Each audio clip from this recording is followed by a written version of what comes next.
आज हम लोग एमसीक्यूज करने वाले हैं। सबसे पहले हम लोग force on a current carrying wire पे करेंगे, उसके बाद हम लोग गैल्वेनोमीटर वाला पोर्शन भी करेंगे और टॉर्क वाला पोर्शन भी करेंगे। अगर आपने ये वीडियो देख ली और ये एमसीक्यूज कर लिए तो इससे टफ तो कुछ नहीं आने का। चाहे आप नीट की बात करो, चाहे आप क्लास 12 की बात करो, और जेई मेन में भी इतना ही घुमा के आएगा, इससे ज्यादा नहीं आएगा। तो हम लोग स्टार्ट करते हैं। सबसे पहले हम लोग फॉर्मूले रिवाइज कर लेते हैं। और अगर आपने ये टॉपिक अच्छे से नहीं पढ़ा है तो आप एक बार ये देख लो, अगर आपको इससे आता है समझ तो ठीक है, फिर आप एमसीक्यू कर लेना, और बाकी नहीं तो पूरा का पूरा टॉपिक पढ़ लेना। मैंने प्लेलिस्ट दे रखी है डिस्क्रिप्शन में। यहाँ पर देखो, सबसे पहले हम पढ़ेंगे force on a current carrying wire, मतलब कंडक्टर पे। Wire is also a conductor. So conductor पे कितना होता है, वो होता है BIL। बी आपको पता ही है मैग्नेटिज्म है, आई करंट है, एल क्या है उसकी लेंथ है, और साइन थीटा पे करता है डिपेंड। जो force on two parallel conductors पे, अब इसमें भी आपके दो केसेस आते हैं, ठीक है। मैग्नेटिज्म वो फोर्स निकालने का फॉर्मूला तो सेम होता है, क्या होता है, 2 म्यू नॉट अपॉन 4 पाई I1 I2 AL upon R। अब ये है क्या क्या, देखो यहां पर जो ये फर्स्ट वायर में करंट है इसको I1 कहते हैं, सेकंड वायर में I2 है। म्यू नॉट अपॉन 4 पाई तो कांस्टेंट होता है, R क्या है, इन दोनों के बीच का डिफरेंस, रेडियस नहीं है, इन दोनों के बीच का डिफरेंस है। L क्या है, इनका लेंथ, और एरिया, A क्या है, एरिया। अब देखो दो तरीके से लगता है। अगर आपकी करंट दोनों की दोनों इधर को जा रही है तो आपका फोर्स कैसा लगेगा, अंदर को लगेगा, अट्रैक्टिव फोर्स होगा। अगर आपकी दोनों करंट क्या जा रही है, ऑपोजिट डायरेक्शन में जा रही है, तो यहां पर क्या लगेगा, रिपल्सिव फोर्स लगेगा। यहां पर अट्रैक्टिव और यहां पर रिपल्सिव। तो हमेशा ध्यान रखना, ये अलग से इसका क्वेश्चन भी आ जाता है। समझ में आ गया। ये तो इसका फोर्स का फॉर्मूला है, बाकी ये अट्रैक्टिव और रिपल्सिव होगा। सेम डायरेक्शन है अट्रैक्टिव होगा, ऑपोजिट डायरेक्शन है रिपल्सिव होगा। नेक्स्ट है torque on current carrying loop. अब करंट कैरिंग लूप पे कितना लगता है टॉर्क, जैसे ऐसे करके अगर आपका एक लूप है तो इस पे कितना टॉर्क लगेगा, तो इस पे जो लगेगा वो लगेगा M क्रॉस B, या MB साइन थीटा भी बोलते हैं। अब M है क्या, ये मैग्नेटिक मोमेंट, इसका फॉर्मूला क्या होता है, NIA। क्या होता है, NIA। अब देखो गैल्वेनोमीटर जो होता है, गैल्वेनोमीटर आपको पता ही है करंट डिटेक्ट करने के आते हैं काम, and we are using, if we are using it as ammeter और वोल्ट मीटर। अगर हम इसको एमीटर और वोल्ट मीटर की तरह यूज करना चाहते हैं तो क्या होगा आपका, कैसे करके हम लोग उसको कन्वर्ट करेंगे। तो अगर एमीटर में करना कन्वर्ट तो आप क्या कर सकते हो, एक शंट, बहुत छोटा रेजिस्टेंस, बहुत छोटा रेजिस्टेंस आप क्या करना, इसमें पैरेलल में जोड़ देना। अब शंट छोटा सा क्यों रेजिस्टेंस जोड़ते हैं, क्योंकि गैल्वेनोमीटर का क्या होता है, रेजिस्टेंस बहुत ज्यादा होता है। तो अगर हमने करंट यहाँ से पास करवाई तो सारा का सारा करंट ऑलमोस्ट इसी में खत्म हो जाएगा और हमको करेक्ट रीडिंग नहीं मिल पाएगी। इसीलिए हम लोग क्या करते हैं, एक छोटा सा रेजिस्टेंस लगा लेते हैं, ताकि क्या हो, सारा का सारा करंट, मतलब मोस्टली करंट इससे पास हो जाए और आपके गैल्वेनोमीटर में बहुत छोटी करंट जाए, ठीक है। और इसको हमने पैरेलल में जोड़ रखा है। अब P for parallel, P for potential. तो अगर आपका पोटेंशियल है, पैरेलल में पोटेंशियल सेम होता है, तो इसका मतलब जो गैल्वेनोमीटर के अक्रॉस पोटेंशियल है और जो शंट के अक्रॉस, इसको शंट बोलते हैं, S मतलब शंट। तो शंट क्या होता है, बहुत छोटा रेजिस्टेंस, जो इसके अक्रॉस क्या है, वोल्टेज है, उन दोनों का क्या होगा, बराबर होंगे वो दोनों के दोनों। तो जो इसका कितना होगा, जो आपकी गैल्वेनोमीटर में करंट जा रही है, इंटू G, जो गैल्वेनोमीटर का रेजिस्टेंस है। इसका क्या होगा, शंट का जो I, टोटल करंट जो है उसमें से आप गैल्वेनोमीटर की करंट को माइनस कर दो, वो बच गई करंट, इंटू शंट का रेजिस्टेंस।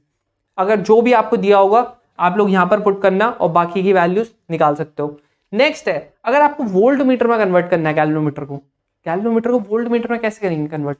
अब देखो यहां पर आप क्या चाहोगे, आप चाहोगे गैल्वेनोमीटर में बहुत कम करंट जाए, गैल्वेनोमीटर में बहुत कम करंट जाए। तो कैसे जाएगी करंट बहुत कम, आपको करना पड़ेगा, अगर आप पैरेलल में लगाओगे तो एमीटर में हो जाएगा कन्वर्ट। तो इसीलिए हम लोग क्या करते हैं, आगे से बहुत ही हाई रेजिस्टेंस लगाते हैं।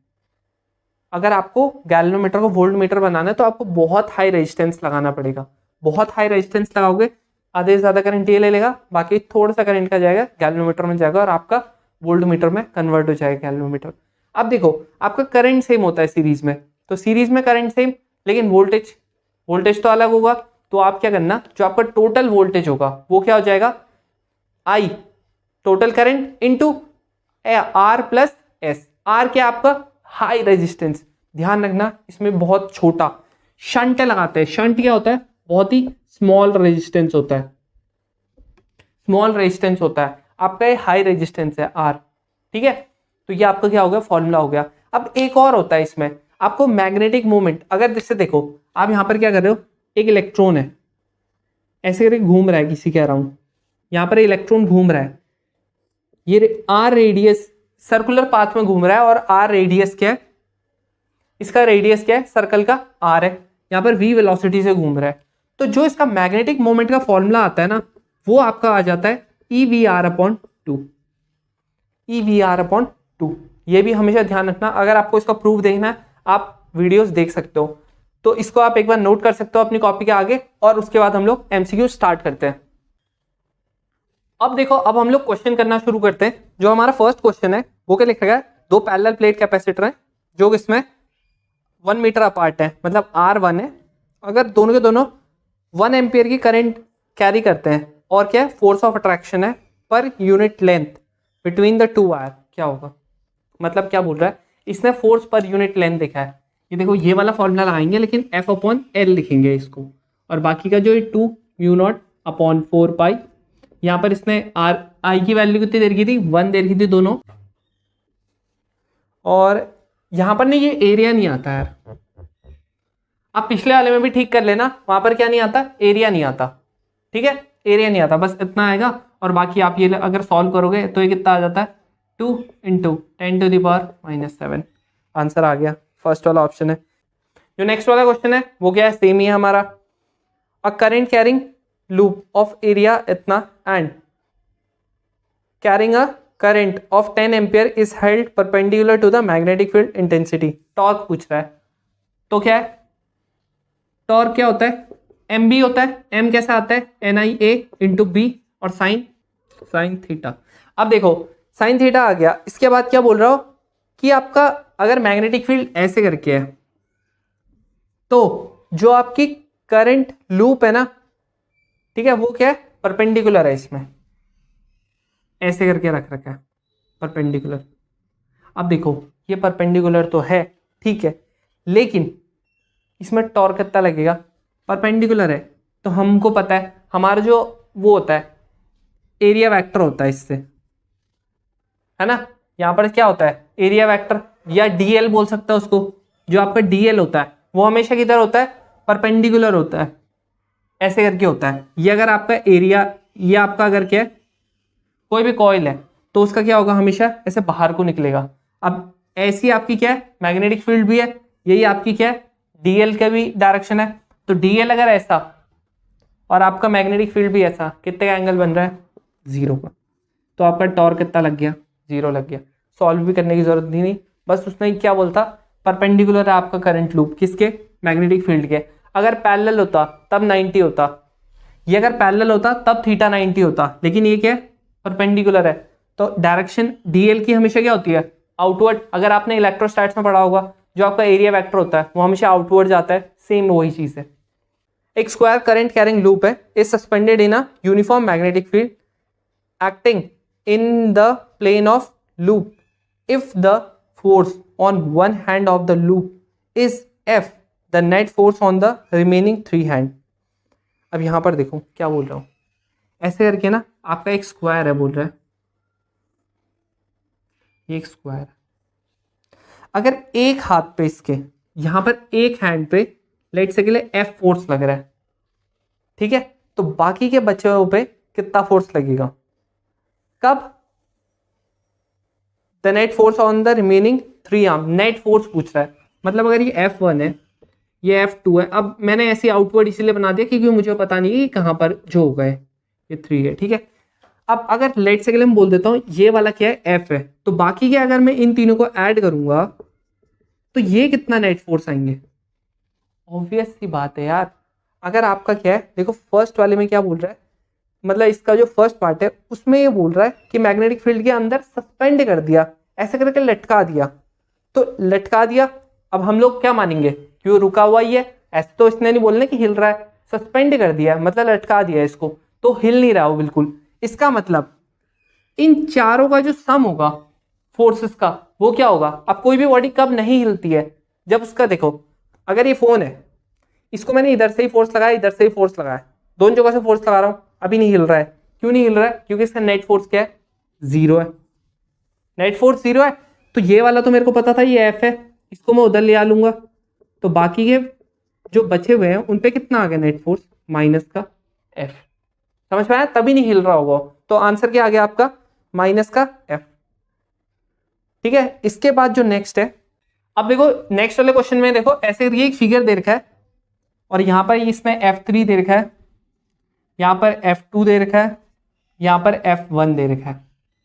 ठीक है, अब ये बोल रहा है एक ये ऐसे करके एक है PQR ऐसे carrying a current is placed in a uniform magnetic field. इसको क्या रख दिया, एक यूनिफॉर्म मैग्नेटिक फील्ड में रख दिया, मैं बना नहीं रहा हूं। ठीक है, ऐसे से करके क्या एक यूनिफॉर्म मैग्नेटिक फील्ड है।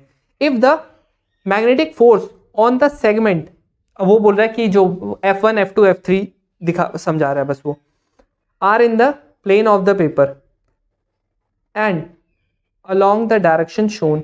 तो जो फोर्स ऑन ये इस पे कितना फोर्स लगेगा ये पूछ रहा है। अब देखो आप खुद बताओ, अगर मैंने देखो ये फोन देखो मैंने ऐसे करके रख रखा है, ऐसे करके यहां पर से ऐसे करके निकल रही है फोर्स, ये वाले से ऐसे करके निकल रही है फोर्स, और ये वाले से कैसे निकल रही है, ऐसे करके निकल रही है फोर्स, ऐसे करके। ठीक है, अगर मैं फोन ऐसा कर देता तो मेरी फोर्स किधर को रहती, ऐसे करके, है ना। ऐसे अगर सीधा रहता तो ऐसे रहती, ये टेढ़ा है तो किधर को चलेगी है, इधर को चलेगी है मेरी फोर्स। गई है कि नहीं गई है। अब देखो अगर ये ऐसे करके आपकी क्या है F4 चलेगी, सपोज करते हैं लाइट से मैंने F4 मान लिया इसको। अब ये अगर ऐसे करके चलेगी है तो आपका जो इस, अब हम लोग कंपेयर नहीं कर सकते, अभी क्या नहीं कर सकते, कंपेयर नहीं कर सकते। क्यों नहीं कर सकते हम लोग कंपेयर, क्योंकि क्या इसकी डायरेक्शन किधर को है, ऐसे में, बाकी हुई कैसे है, ये वाला ऐसे ऐसे ऐसे है। ठीक है, तो मैं क्या करता हूं, मेरे पास बेस्ट ऑप्शन क्या बचता है, कभी भी अगर आपको ऐसा सम आ गया ना, कुछ भी निकालना हो, कुछ भी, चाहे आपको टॉर्क निकालना हो, कुछ भी निकालना हो, आप सिर्फ रिजॉल्व कर दो इसको।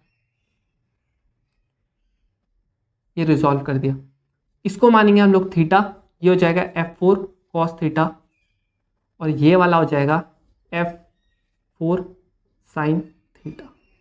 अब देखो आपका ये हो गया F की वैल्यू। अब जो F4 होगा, F4 कॉस थीटा होगा, उसको ये कर रहा होगा बैलेंस। ठीक है, ये वाले को कौन कर रहा होगा, ये कर रहा होगा बैलेंस। तो ये कितना हो गया, F4 cos theta equals to F2। ठीक है, ये इसके बराबर हो गया।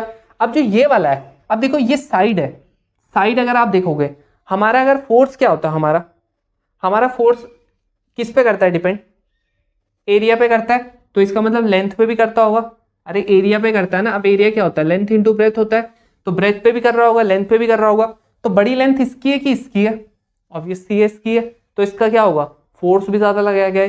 तो आपका अगर इन दोनों का नेट फोर्स देखूं ना, मैं इन दोनों का अगर नेट फोर्स देखूं तो क्या होगा, F3 माइनस F1।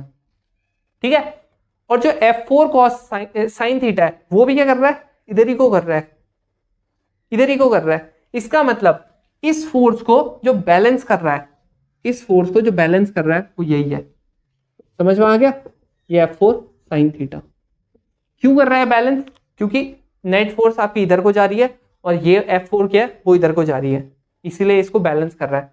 अब ये दोनों आ चुकी हैं आपकी, आप क्या कर दो, इसको ये वाले का स्क्वायरिंग करो, ये both side 1 and second squaring करो और ऐड कर दो। क्या होगा उससे फायदा, ये स्क्वायरिंग होगी cos square theta plus F4 square sine square theta equals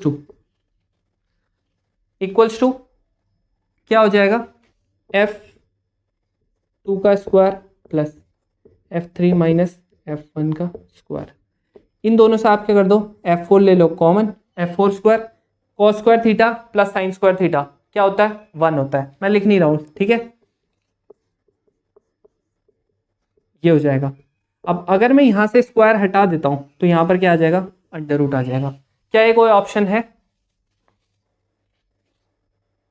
हाँ बिल्कुल है। कौन सा वाला है, बी वाला ऑप्शन है। समझ में आ गया, तो उम्मीद करता हूं आपने ये उतार लिया होगा। अब जो आपका नेक्स्ट वाला है उसमें देखो क्या बोलता है, एक क्लोजली बाउंड सोलेनॉइड है जिसके पास नंबर ऑफ टर्न्स कितने हैं 2000 है, एरिया कितना है इसका दे रखा है इसने 1.5 इंटू 10⁻⁻⁴, ये करंट भी दे रखी है इसने। अगर हमने उसको सस्पेंड कर दिया through its centre and perpendicular to its length, मतलब ऐसे करके किया हमने इसको सस्पेंड, ऐसे करके, और कैसे वो क्या किया जस्ट परपेंडिकुलर, ऐसे करके आपकी क्या जा रही है मैग्नेटिक फील्ड जा रही है। तो ये बोल रहा है allowing it to turn in a horizontal plane in magnetic field इतना, तो टॉर्क पूछ रहा है और एंगल कितना है 30 देर का एंगल। सिंपल है यार, ये लगा लो। इसमें क्या होता है NIAB साइन थीटा, सब कुछ दे रखा है, ये 30 दे रखा है, तो आपका सब कुछ तो दे रखा है, सीधा सीधा फॉर्मूला रखो आ जाएगा आपका।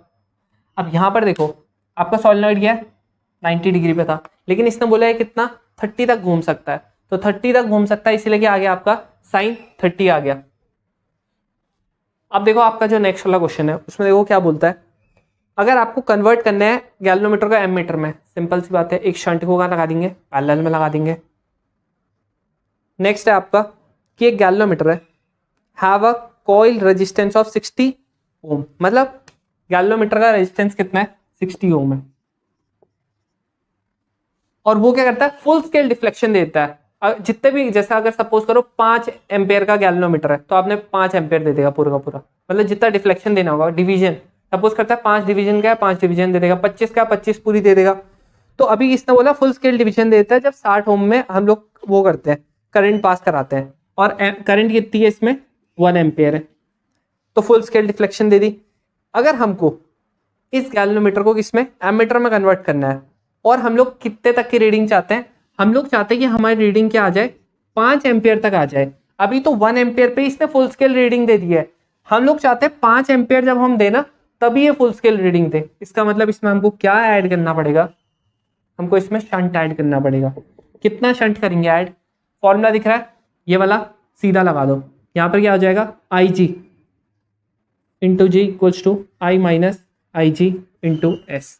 IG कितना होगा, ये रहा हमारा IG, और ये हमारा टोटल करंट है, तो ये कितना हो जाएगा 1 इंटू 60 इक्वल्स टू, ये कितना हो जाएगा 5 माइनस 1 इंटू एस तो हमको निकालना है, ये कितना हो जाएगा 60 अपॉन ये पूरा 4 हो जाएगा एस कितना आ गया 15 ओम।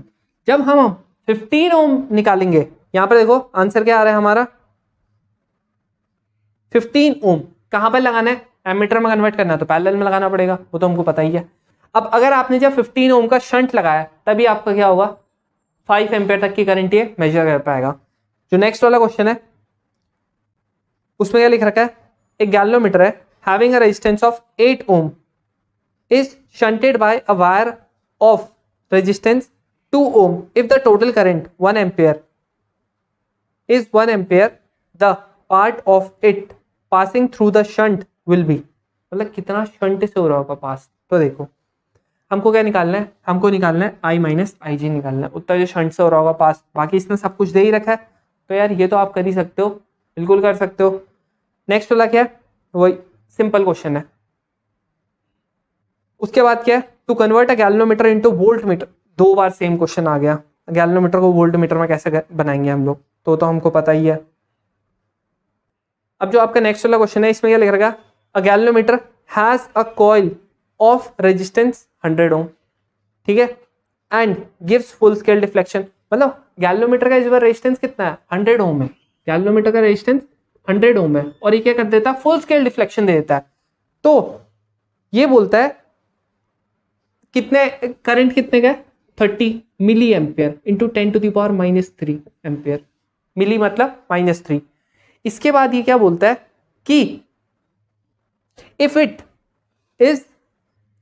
Is to work as a galvanometer of 30 volt, range कितनी होनी चाहिए, 30 वोल्ट होनी चाहिए रेंज। अगर उसको इस रेंज में काम करना है तो कितना हम लोग रेजिस्टेंस 30 वोल्ट की उसमें काम करना पड़ेगा इसको। तो इसमें हम लोग रेजिस्टेंस कितना लगाएंगे, हमको अब हाई रेजिस्टेंस लगाना पड़ेगा। अब देखो जब वोल्ट इतना आपका वोल्टेज में काम कर रहा है तो इसका मतलब क्या, किस में कन्वर्ट करना पड़ेगा हमको, इसको वोल्ट मीटर में कन्वर्ट करना पड़ेगा। ये फॉर्मूला दिख रहा है, यहां पर सीधा सीधा रख दो 30/1000, 1000 क्यों, माइनस था यहां पर R + 100, इससे तो ये कट जाएगा तो 900 आ गया। R कितना आ गया, सीधा सीधा 900 आ गया।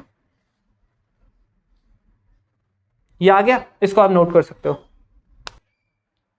अब देखो जो आपका नेक्स्ट वाला क्वेश्चन है, देखो इसमें क्या बोलता है, अ गैल्वेनोमीटर ऑफ रेजिस्टेंस 50 ओम। अगर एक गैल्वेनोमीटर है जिसका रेजिस्टेंस कितना है, 50 ओम है, 50 ओम है, उसको हमने कनेक्ट कर दिया किससे, 3 वोल्ट की बैटरी से, और इसका जो एक्सटर्नल रेजिस्टेंस है वो कितना है 2950, जो सीरीज में जुड़ा है, मतलब ये वोल्ट मीटर है। अब ये बोलता है तो ये फुल स्केल डिफ्लेक्शन दे देता है, फुल स्केल डिफ्लेक्शन दे देता है, और कितना 30 डिवीजन का, 30 खांचे ऐसे करके होता है ना आपका, जैसे आपका स्केल देखा होगा उसमें क्या होता है 0 और 1 के बीच में 9 होता है, ठीक है, वैसे ही करके 30 डिवीजन का दे दिया है। तो ये बोलता है in order to reduce the deflection to 20 division, अगर हमको इस पूरे डिफ्लेक्शन को कितना करना है, इसको 20 करना है मेरे को, तो बोल रहा है तो हमको कितना रेजिस्टेंस अप्लाई करना पड़ेगा, ये R कितना हो जाएगा फिर मेरा R' वोल्ट, ये सेम है, गैल्वेनोमीटर सेम है, तो हमारा ये कैसे करके होगा।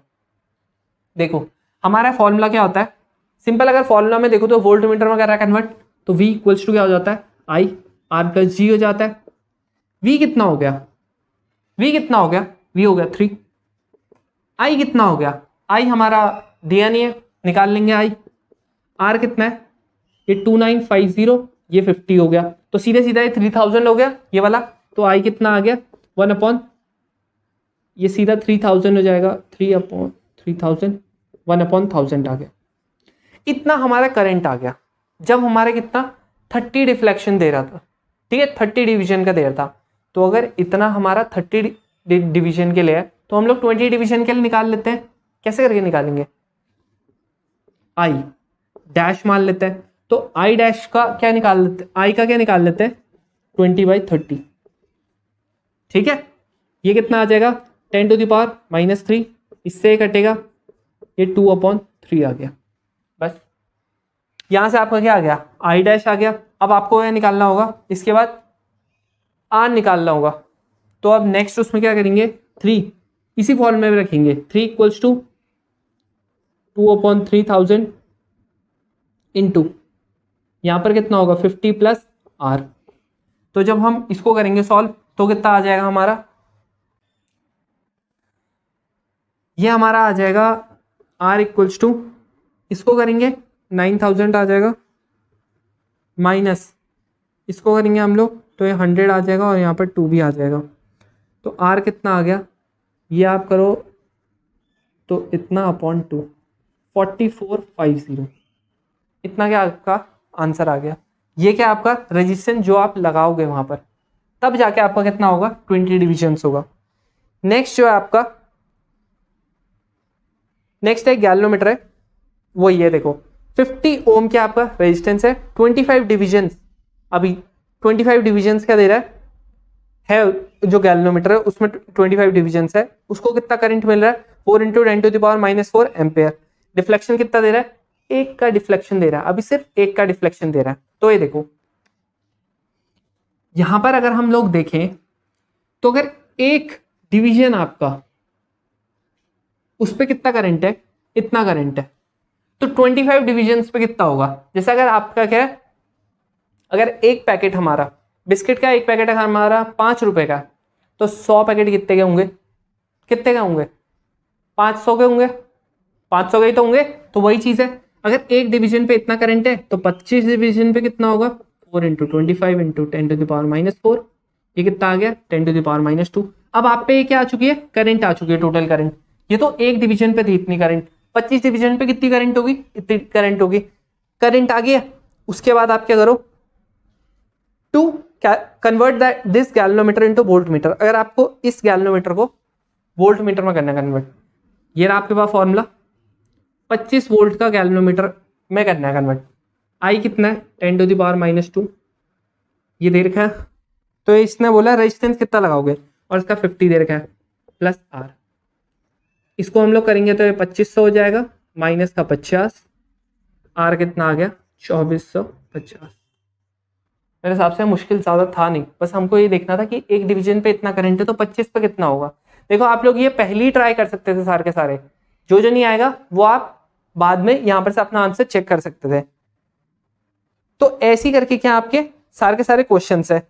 जो इसके बाद वाला है वो भी क्या है ऐसी है, तो ज्यादा मुश्किल तो है नहीं। अब आप इसको अगर नोट करना है नोट कर सकते हो। तो उम्मीद करता हूं ये वाला नोट कर लिया होगा। अब देखो जो नेक्स्ट है ना, हम लोग उसमें और ज्यादा एमसीक्यू करेंगे। किसके करेंगे? अब अर्थ मैग्नेटिज्म के करेंगे। और बाकी का जो आपका ये मैंने एक मैग्नेटिक मूवमेंट का बताया ना, जब इलेक्ट्रॉन रोटेट करता है तो उसका भी करेंगे हम लोग। उसके अलावा और जो अर्थ मैग्नेटिज्म में अगर पैरामैग्नेटिक है चीज तो उसका क्या होगा, डायमैग्नेटिक है तो क्या होगा, समझ में आया? उसकी ससेप्टिबिलिटी क्या होती है। ये तो मैंने वैसे थियोरेटिकली पढ़ा रखी है, लेकिन एमसीक्यू में कैसे करके पूछा जाता है ये सब हम लोग पढ़ेंगे। उसके बाद हम लोग अजेशन इन रीजनिंग पढ़ेंगे। तो मिलते हैं नेक्स्ट वीडियो में, तब तक के लिए अगर आपको और ज्यादा एमसीक्यूज करने इस वीडियो से कर सकते हो।